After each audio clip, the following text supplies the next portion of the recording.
भारताचा एक शत्रू सध्या पाकिस्तानमधल्या हॉस्पिटलमध्ये शेवटच्या घटका मोजतोय। गंभीर जखमी झालेला दहशतवादी आमिर हमजावरती लाहोरमधल्या हॉस्पिटलमध्ये उपचार सुरू आहेत। मुंबईवरती दहशतवादी हल्ला घडवण्याचा कट रचणाऱ्या हमजाला अज्ञात हल्लेखोरांनी त्याच्या कृत्यांची शिक्षा दिली आहे।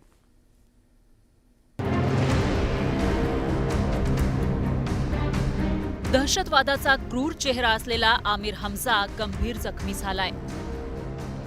हाफिज सईदचा राईट हँड असलेल्या हमजाच्या शरीरावर अनेक जखमा झाल्या। गंभीर जखमी झालेला आमिर हमजा कोणत्याही क्षणी मान टाकू शकतो। मात्र आमिर हमजावर कोणी गोळी झाडली हे अजून स्पष्ट होऊ शकलेलं नाही। पण गोळीबार करणारे हात त्याच अज्ञात हल्लेखोरांचे होते ज्यांनी आतापर्यंत भारताच्या अनेक शत्रूंना संपवण्याचं काम केलंय। लष्कर-ए तैयबाचा हमजा हा एक उच्चपदीय कार्यकर्ता होता। जवळपास तो नंबर 3 वर किंवा नंबर 4 वर होता। त्याच्यावर आंतरराष्ट्रीय इनामसुद्धा घोषित झालेला आहे। आता त्याला लाहोरमध्ये कोणी मारलं आणि कसं मारलं हे काही कळत नाही आहे। हा कदाचित भारताचा जो एक अज्ञात मित्र आहे, जो परदेशांमध्ये आपली कार्य करतो आहे, त्याच्यापैकी एक असावा असं मला वाटतं।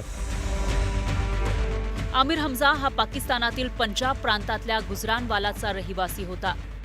लष्कर-ए तैयबाच्या संस्थापकांमध्ये हमजाचा समावेश होता। भारतात दहशतवादी कृत्य करून अशांतता निर्माण करण्याचा लष्कर-ए तैयबाचा हेतू होता। मुंबई हल्ल्यांचा मास्टरमाइंड हाफिज सईद तर हमजाला विचारल्याशिवाय कोणतंही काम करत नव्हता। मुंबईवरील दहशतवादी हल्ल्यात आमिर हमजाचाही हात होता। काश्मीरमधील अनेक हल्ल्यांचा हमजा मास्टरमाइंड होता। दहशतवाद्यांसाठी फंड गोळा करणे आणि नव्या दहशतवाद्यांना भरती करण्याचं कृत्य हमजा करत होता। परिणामी अमेरिकेनं 2012 मध्ये हमजाला आंतरराष्ट्रीय दहशतवादी घोषित केलं होतं। दहशतवादी कृत्यासाठी तरुणांचं ब्रेन वॉश करण्याचं कामही आमिर हमजा करत होता। आमिर हमजा गंभीर जखमी झालाय, पण लष्कर-ए तैयबानं यावर चुप्पी साधलीय। पाकिस्तानच्या मिलिटरी हॉस्पिटलमध्ये हमजावर उपचार सुरू आहेत। हमजावर हल्ले करणाऱ्यांचे चेहरे अजून स्पष्ट झालेले नाहीत, पण हे तेच अज्ञात हात असावे जे मागील काही वर्षांपासून दहशतवाद्यांना त्यांच्या कृत्यांची शिक्षा देत आहेत। संतोष गोरे, न्यूज 18 लोकमत, मुंबई।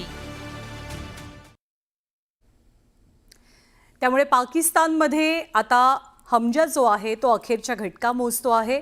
याआधी सुद्धा आणखी एका कुख्यात दहशतवादाची पाकिस्तानमध्येच हत्या झालेली होती। त्यामुळे या दोनही घटनांच्या गोळीबारामागे नेमकं कोण आहे याचा शोध घेतला जातोय, पण काही अज्ञात हात हे सध्या दहशतवादाशी मुकाबला करतात आणि दहशतवाद मुळापासून उखडून टाकण्यासाठी प्रयत्न करतात असंच चित्र दिसतंय। आणि